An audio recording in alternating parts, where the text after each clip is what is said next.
అందరికీ నమస్కారం మిత్రులారా, నేను మీ శేషగిరి సృష్టి ఆస్ట్రాలజీ అండ్ వాస్తు సిద్ధాంతి ఫ్రమ్ సికింద్రాబాద్. ముందుగా నా ఒక సింహరాశి జాతకులందరికీ నా ఒక అభినందనలు. అందరూ ఎలా ఉన్నారు? సింహరాశి వారు అంతా హ్యాపీగా ఉన్నారా? అంతా అనుకున్న పనులు నిర్విఘ్నంగా ముందుకు వెళ్తున్నాయా? ఆనందంగా, ఆరోగ్యంగా, ఉత్సాహంగా ఉన్నారా? అందరూ అలా ఉండాలని కోరుకుంటూ నేను ఈ మాసం మీకు సెప్టెంబర్ రాశిఫలాలు, సింహరాశి రాశిఫలాలు చెప్పబోతున్నాను. అంతకంటే ముందుగా నాది ఒక చిన్న రిక్వెస్ట్, మీరు నన్ను సబ్స్క్రైబ్ చేసి, లైక్ చేసి నన్ను ఎంకరేజ్ చేస్తే అదే నాకు 10,000. ఇక విషయంలోకి వెళ్ళిపోదాం. సింహరాశి వారికి ఈ మాసం ఎక్కువగా టెక్నికల్ సంబంధించిన రంగం వారికి, కమ్యూనికేషన్స్లో ఉన్న రంగం వారికి చాలా లాభకరంగా, ప్రోత్సాహకరంగా, అభివృద్ధికరంగా, ఉత్సాహకరంగా ఉంటుంది.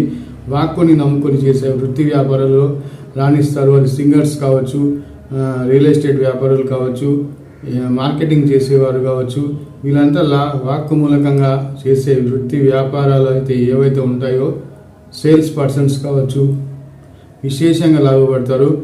అలాగే కళాకారులు ఎవరైతే ఈ మాసం ఈ రంగంలో ఈ మాసం ఈ రాశి వారు ఉన్నారో వారికి కూడా మంచి గుర్తింపు, గౌరవం లభిస్తాయి.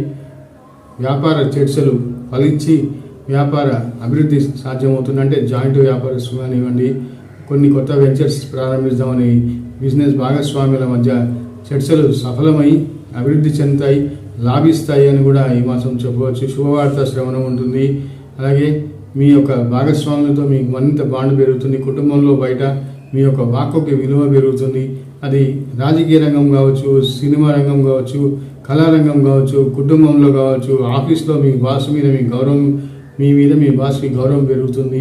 ఇలా ఈ మాసం గురుబలం ఉంది. శుక్రబలంతో మీరు కొత్త వాహనం ఏదైనా కొంచెం కొనాలని ప్లాన్ చేస్తున్నట్లయితే అది కూడా మీ ఆ ప్లాన్ కూడా త్వరలో సక్సెస్ అవుతుంది. ఈ మాసం వివాహ ప్రయత్నాలు కూడా అనుకూలంగా ఉంది. ఇక ఈ మాసం చెప్పుకోదగ్గ కొద్ది మైనస్ పాయింట్ ఏముందంటే ఆరోగ్యం విషయంలో శ్రద్ధ పెట్టండి. ఆకస్మికంగా అనారోగ్య సూచనలు ఉన్నాయి. కొంత ఆకస్మికంగా ధన నష్ట సూచనలు కూడా ఉన్నాయి. ఇతరులను మీ గుడ్డిగా షూటీలు పెట్టడం, సైన్లు చేయడం, అప్పు ఇవ్వడం ఇలాంటివి పొరపాటున కూడా చేయవాకండి. ధనం తిరిగి రాదు, కష్టపడి సంపాదించింది. సో ఇది గుర్తుపెట్టుకోండి. నా వీడియో నచ్చితే లైక్ చేయండి. మీరు ఏదైనా పర్సనల్ జాతకానికి నాకు కాల్ చేయండి. Thank you for